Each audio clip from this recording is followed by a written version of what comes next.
Private বিশ্ববিদ্যালয়ের 3.5 লক্ষ স্টুডেন্টের মধ্যে 2 লক্ষ স্টুডেন্টই কিন্তু যে কোনো উপায়ে তাদের শিক্ষক বলি বা তাদের মালিক শ্রেণী বলি, তাদের মানে উৎসাহের কারণেই বলি, সেখানে কিন্তু মাঠে নেমেছিল এবং তাদেরকেই হত্যা করা হয়েছে সবচাইতে বেশি।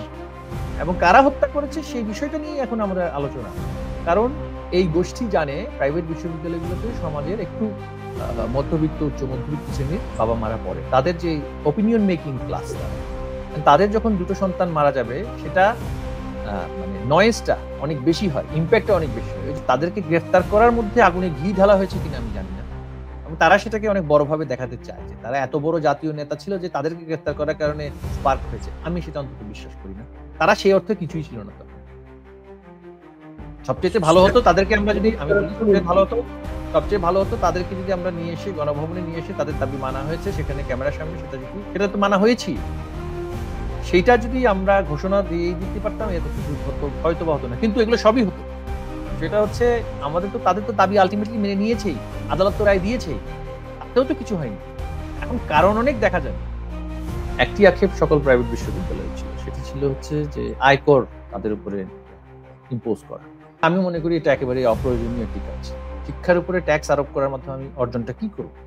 আমার 100টা প্রাইভেট বিশ্ববিদ্যালয়ে, সেটা উচ্চ আদালতেও অর্ডার ছিল সেখান থেকে বন্ধ করার জন্য আয়করের বিষয়টি, কারণ শিক্ষা সেটা অধিকার, সেটার উপর ট্যাক্স করা যাবে না। এবং আমি মাননীয় প্রধানমন্ত্রীকে বলেছি একবার যে এনবিআর এর চেয়ারম্যান রহমতুল মুনিম সাহেব যে এটা ইম্পোজটা করলেন ট্যাক্সটা, এটা কিন্তু সঠিক হচ্ছে।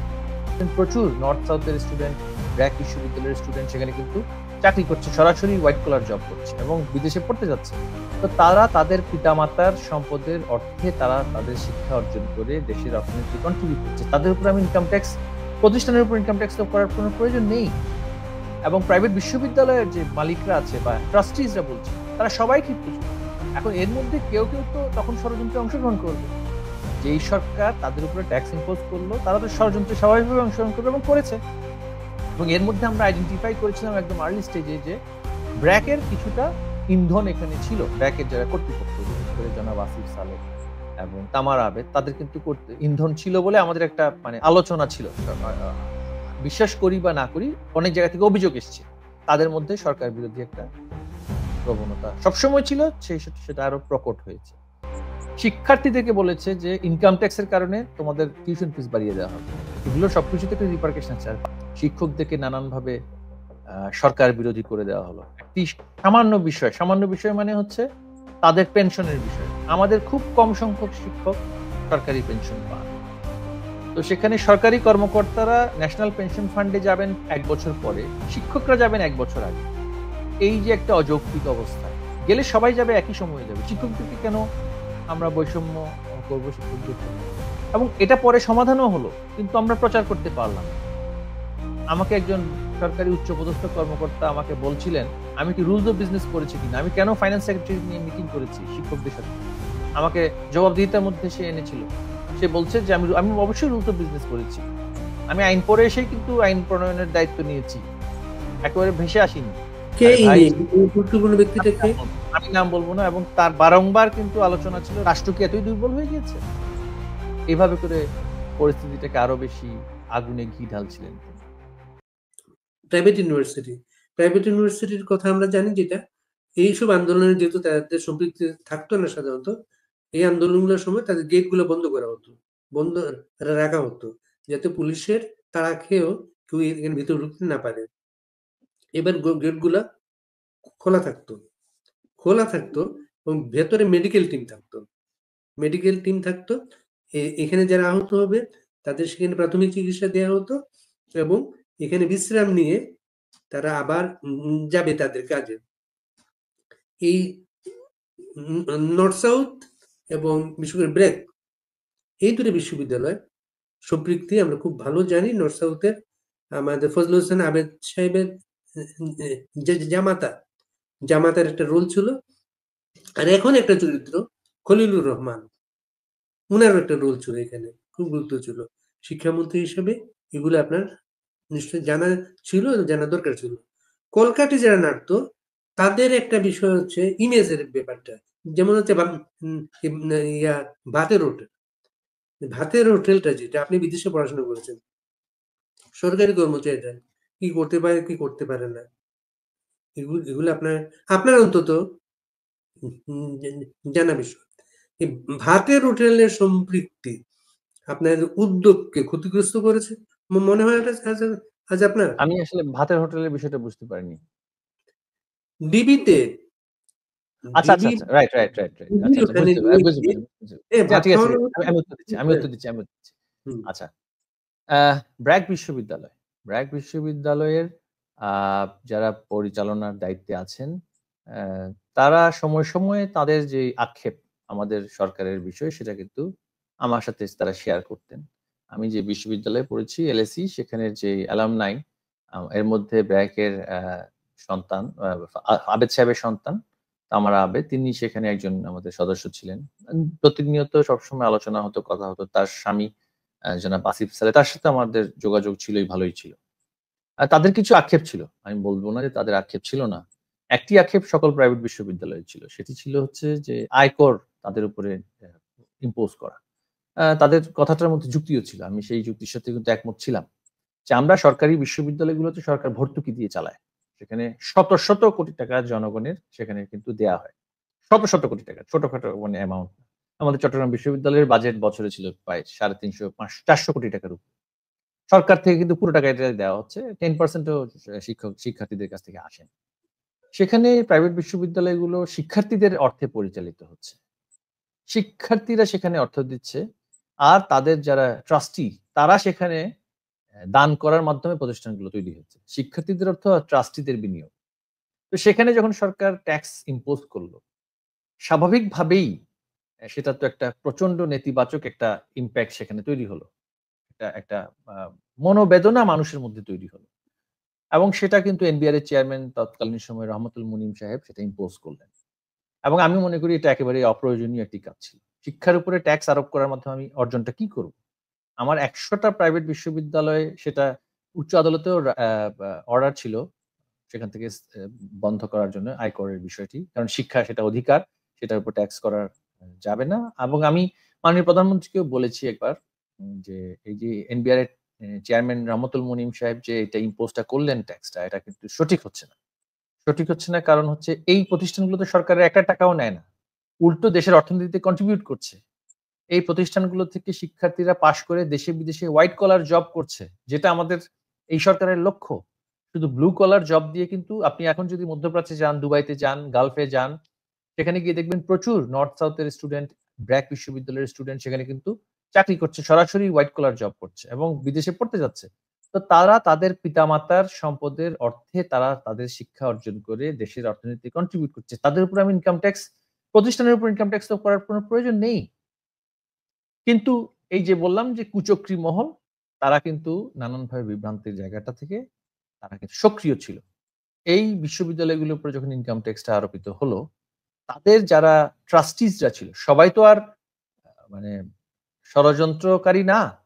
তারা অনেকেই মেনে নিয়েছে কিন্তু গ্রাজিংলি মেনে নিয়েছে। অর্থাৎ আমি কি করব কিছু করার নেই। আমি জানি একটা বিশ্ববিদ্যালয়ে নর্থ সাউথ ইউনিভার্সিটির প্রায় নিজস্ব ফান্ডে ১১০০ কোটি টাকা আছে। সেখানে এনবিআর অ্যাকাউন্ট ফ্রিজ করে প্রায় ১৫০ কোটি টাকা নিয়ে নেয়। এগুলো তো শিক্ষার্থীদের টাকা। সরকার তো সেখানে একটা টাকাও দেয়নি। তো সেটা আমাদের পলিসিগত ভুল ছিল। এবং সেই ভুল থেকে কিন্তু অনেক ক্ষোভের জন্ম হয়েছে। এই যারা ট্রাস্টিজ রা তারা কিন্তু তখন স্বাভাবিকভাবেই এই সরকারের সাথে আর থাকবে না। তারা দেখছে তাদের প্রতিষ্ঠানগুলো থেকে সরকার ফ্রিজ করে টাকা নিয়ে যাচ্ছে। ১০০ টা বিশ্ববিদ্যালয় থেকে ৳৫,০০,০০,০০০ করে এভারেজে নিলে কতই বা টাকা আসে? এমন কোনো অর্থ না এটা যেটার জন্য আমি দেশের এ সে এ এস এ স্থিতিশীলতাকে বিনষ্ট করব। ঢাকাতে প্রায় ৩.৫ লক্ষের উপর প্রাইভেট ইউনিভার্সিটি স্টুডেন্ট। তারা শিক্ষার্থীদের অর্থে ক্যাম্পাসগুলো করেছে। রাষ্ট্র কিন্তু সেখানে ৳১ টাকারও সহযোগিতা করেনি। তো যেখানে শিক্ষার্থীদের অর্থে ক্যাম্পাস করেছে, তাদের উপর যখন আমরা ইনকাম ট্যাক্স আরোপ করলাম, এটার একটা রিপারকেশন হবে। এর আগে ভ্যাটের জন্য হয়েছে। আমি এটা আমার যথাযথ কর্তৃপক্ষকে বলেছি এবং এনবিআর এর চেয়ারম্যানকে বলেছি। তৎকালীন সময়ে এনবিআর চেয়ারম্যান আমাদের সাথে কথাই বলত না। সবার এক্সটেনশন পেয়েছে। কোন ব্যবসায়ীর সাথে সে ভদ্রভাবে আলোচনা করত না, কথা বলত না সে। সে সবাইকে মনে করত চোর এবং সে একমাত্র সাধু। মন্ত্রিপরিষদ মিটিং এর সময় আমার পাশে তিনি বসতেন। অতির্যক মন্তব্য করতেন রাজনীতিবিদদের সম্পর্কে, ব্যবসায়ীদের সম্পর্কে। তারাই তো অর্থনীতি চালিয়ে রেখেছে। এই রহমতুল মুনিম তো সে তো একটা দোকান চালানোরও তার সেই যোগ্যতা নেই। এবং আমলাতন্ত্রের ভেতরে তার উপরে ব্যাপক ক্ষোভ ছিল। সে ৬ বারের উপরে সে ব্যবসায়ীদের উপরে স্টিম রোলার চালিয়ে ব্যবসায়ীদেরকে সে ক্ষিপ্ত করেছে। এবং প্রাইভেট বিশ্ববিদ্যালয়ের যে মালিকরা আছে বা ট্রাস্টিজ রা বলছি, তারা সবাই ক্ষিপ্ত ছিল। এখন এর মধ্যে কেউ তো তখন ষড়যন্ত্রে অংশগ্রহণ করবে। যেই সরকার তাদের উপরে ট্যাক্স ইম্পোজ করলো, তারা তো ষড়যন্ত্রে স্বাভাবিকভাবে অংশগ্রহণ করবে এবং করেছে। এবং এর মধ্যে আমরা আইডেন্টিফাই করেছিলাম একদম আর্লি স্টেজে যে ব্র্যাক এর কিছুটা ইন্ধন এখানে ছিল। ব্র্যাক এর যারা কর্তৃপক্ষ, বিশেষ করে জনাব আসিফ সালেহ এবং তামার আবেদ, তাদের কিন্তু ইন্ধন ছিল বলে আমাদের একটা মানে আলোচনা ছিল। আ আ বিশ্বাস করি বা না করি, অনেক জায়গা থেকে অভিযোগ এসছে যে সামাজিক যোগাযোগ মাধ্যমগুলোতে এবং আমি কারণের দিকে যদি যাই, তারা তাদের পক্ষ থেকে তাদের ক্ষোভগুলোকে যদি আমি দেখি, আমাকে সেখানে ধরে নিতে হয় তাদের মধ্যে সরকার বিরোধী একটা প্রবণতা সবসময় ছিল, সেটা আরো প্রকট হয়েছে।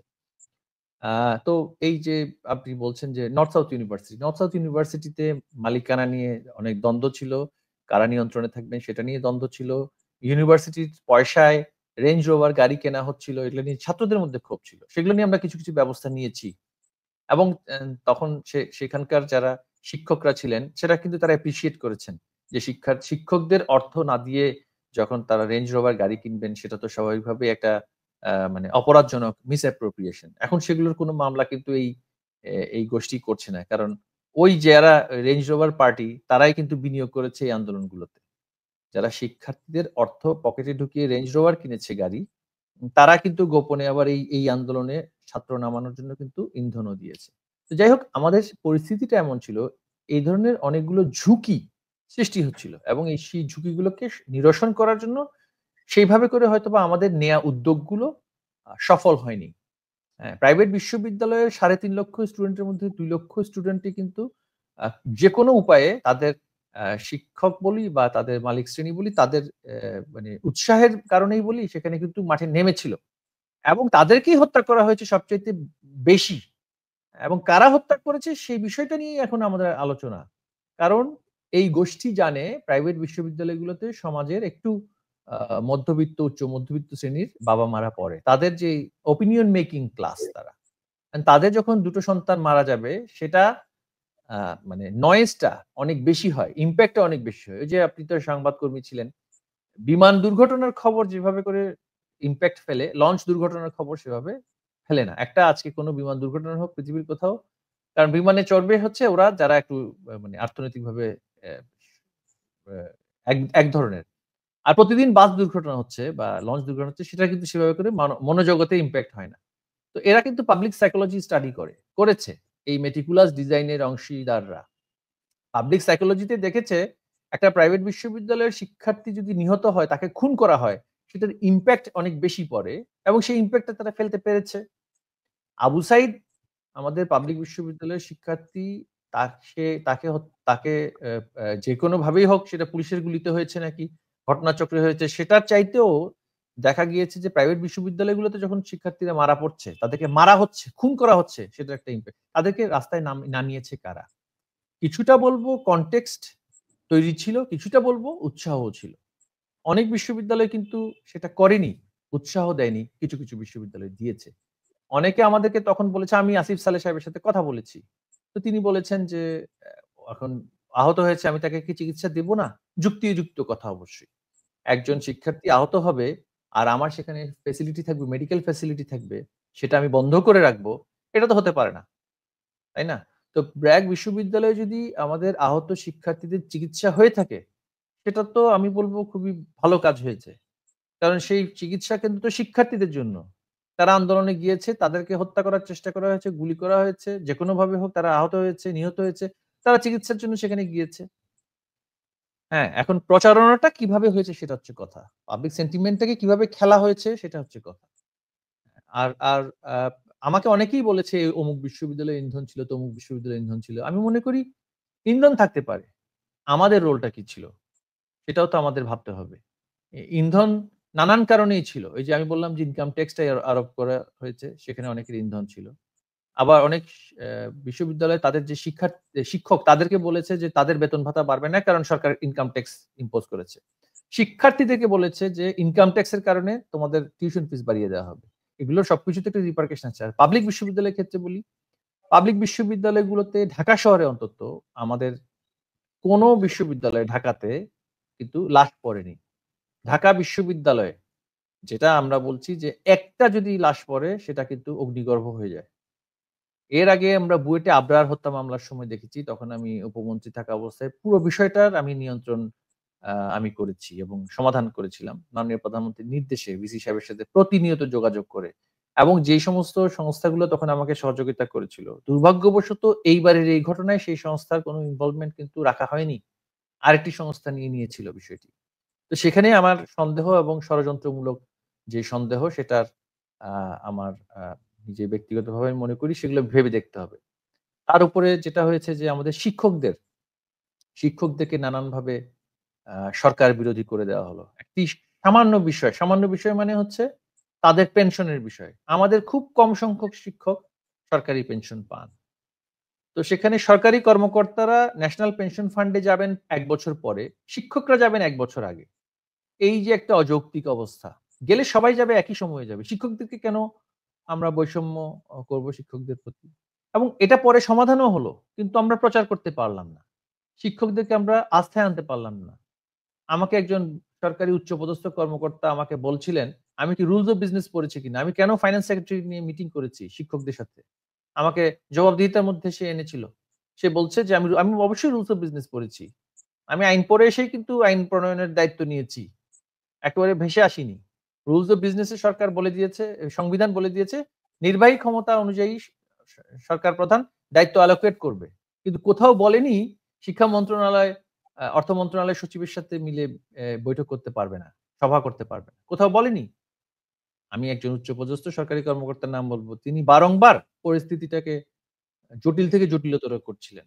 শিক্ষকদের সাথে এই যে দূরত্বটা সেটা কোনো প্রয়োজনই ছিল না। বারংবার সে বলছিল যদি এটা মেনে নেই তাহলে শ্রমিকরাও রাস্তায় কালকে পেনশনের জন্য সরকারি পেনশনের জন্য নামবে। কে আরে ভাই ইনি? গুরুত্বপূর্ণ ব্যক্তিটা কে? আমি নাম বলব না এবং তার বারংবার কিন্তু আলোচনা ছিল রাষ্ট্র কি এতই দুর্বল হয়ে গিয়েছে?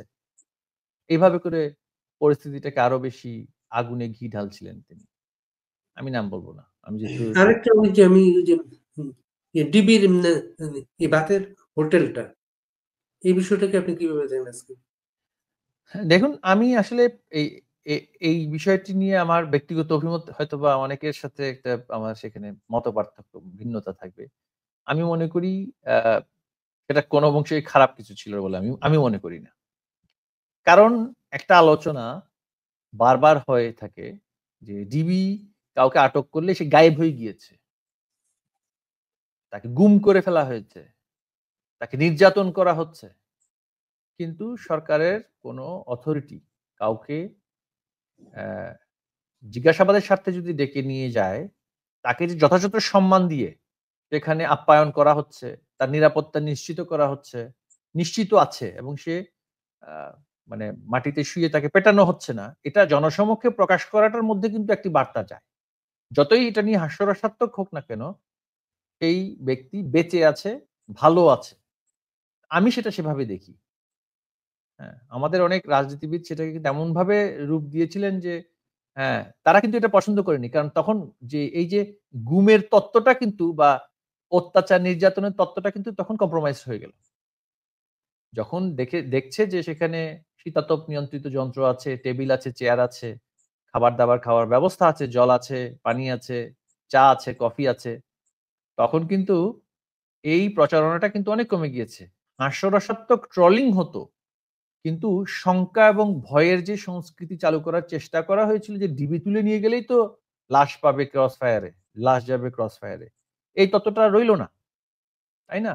তো আমি মনে করি স্বচ্ছতার জায়গায় কিন্তু সেটা কিছুটা হলেও কাজে দিয়েছে। হ্যাঁ, এখন আ ভাতের হোটেল বলি বা আপ্যায়নের জায়গা বলি বা যেটাই বলি না কেন, এটাকে কিন্তু ট্রলিং করে তৈরি করা হয়েছে। উদ্দেশ্যটা ছিল তৎকালীন ডিবি প্রধানের যে এরা নির্যাতিত হচ্ছে না। এরা ভালোই আছে। এটা জাতি দেখুক। প্রচারটা কি হয়? ডিবি তুলে নিয়ে গেলে লাশ পাওয়া যায়। না ভাই, ডিবি তুলে নিয়ে গেলে লাশ পাওয়া যায় না।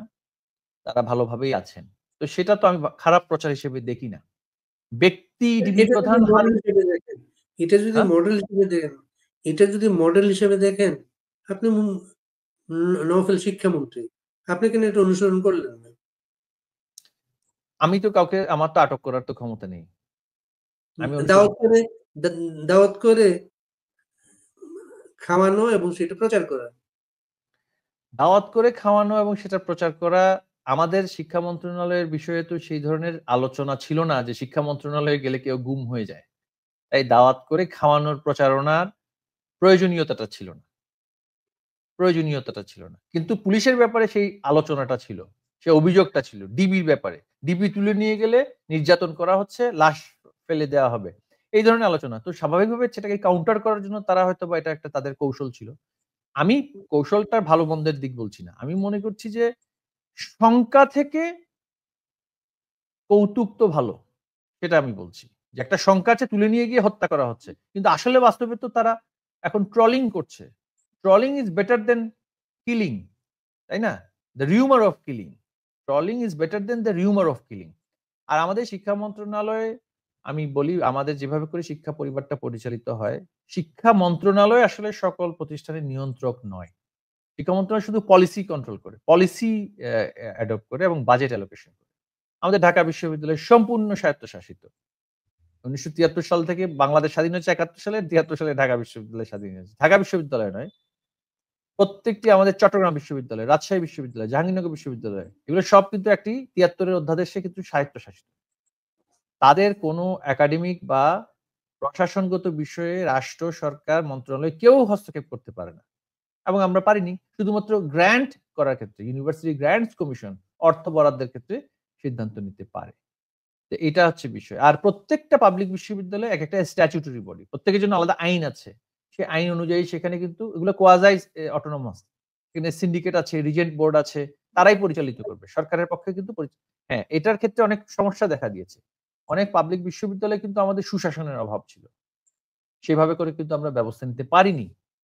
প্রজেক্টের জনাব নামে সেখানে নওফেল, আপনি আলোচনায় ছিলেন, সরকারের পক্ষ থেকে দায়িত্বে ছিলেন এবং আলোচনায় এক পর্যায়ে ডিবি অফিসে যাদেরকে আটক করা হয় তাদেরকে দিয়ে এটা ঘোষণা দেওয়া হয়েছিল মিডিয়ার সামনে, তারা আন্দোলনটা প্রত্যাহার করছেন। এই ঘোষণাটা বাধ্য করা হচ্ছিল। এটা কি আগুনে ঘি ঢালার মতো কাজ করেছিল? আম আগুনে ঘি ঢালার ব্যবস্থা তো আগেই হয়েছে। আমি মনে করি না এই ঘোষণাটা সেই অর্থে তেমন কোনো আ প্রভাব ফেলেছে। কারণ যে ক্ষেত্রটা ছিল, সেই ক্ষেত্রটাতে ঘোষণা হচ্ছে কি হচ্ছে না, সেই ধরনের কিছুই আমি যতটুকু ভিতর থেকে দেখেছি, ওই পরিস্থিতিই ছিল না। পুরো ঢাকা শহর অস্ত্রে সয়লাব হয়ে গিয়েছিল। প্রত্যেকটা বস্তিতে পয়সা দিয়ে মানুষ ইতিমধ্যে মাদকাসক্ত থেকে শুরু করে সবাইকে মাঠে নামিয়ে দেওয়া হয়েছে। শুধু বাকি ছিল মধ্যবিত্ত শ্রেণীকে মাঠে নামানো। সেটার জন্য কাজ করা হয়েছে যে ধানমন্ডিতে কনসার্ট করা হলো। আর ভেতর থেকে ষড়যন্ত্র কি হলো? ভেতর থেকে ষড়যন্ত্র হলো আওয়ামী লীগের সকল সভা সমাবেশ আমরা আ না করার জন্য অনুরোধ আসলো, সুপারিশ আসলো। নানান ধরনের সংস্থা থেকে, নেতৃবৃন্দ থেকেও যদি বলি, তো সেগুলো ছিল। এটা একটা কম কম্বাইন্ড প্যাকেজ ছিল। জননেত্রী শেখ হাসিনার সরকারকে উৎখাত করার জন্য। তো তাদেরকে গ্রেফতার করার মধ্যে আগুনে ঘি ঢালা হয়েছে কিনা আমি জানি না। এবং তারা সেটাকে অনেক বড়ভাবে দেখাতে চায় যে তারা এত বড় জাতীয় নেতা ছিল যে তাদেরকে গ্রেফতার করার কারণে স্পার্ক হয়েছে। আমি সেটা অন্তত বিশ্বাস করি না। তারা সেই অর্থে কিছুই ছিল না তখন। সবচাইতে ভালো হতো তাদেরকে আমরা যদি আমি বলি সবচেয়ে ভালো হতো তাদেরকে যদি আমরা নিয়ে এসে গণভবনে নিয়ে এসে তাদের দাবি মানা হয়েছে সেখানে ক্যামেরার সামনে সেটা তো মানা হয়েছেই। সেইটা যদি আমরা ঘোষণা দিয়েই দিতে পারতাম এত কিছু হতো হয়তোবা হতো না। কিন্তু এগুলো সবই হতো। বিষয়টা হচ্ছে তাদের তো দাবি আল্টিমেটলি মেনে নিয়েছেই। আদালত তো রায় দিয়েছেই। তাতেও তো কিছু হয়নি। এখন কারণ অনেক দেখা যাবে। কারণ অনেক খোঁজা যাবে। আমি এই কারণ খোঁজার কাজে আমাদের যে শ্রম বা মেধা বিনষ্ট করার আমি পক্ষপাতী নই। আমি সামনের দিকে এগোতে চাই। এই অপশক্তিকে কিভাবে প্রতিহত করতে হবে সেটা নিয়ে আমাদের সকল মেধা এবং শ্রম আসলে দেয়া প্রয়োজন বলে আমি মনে করি।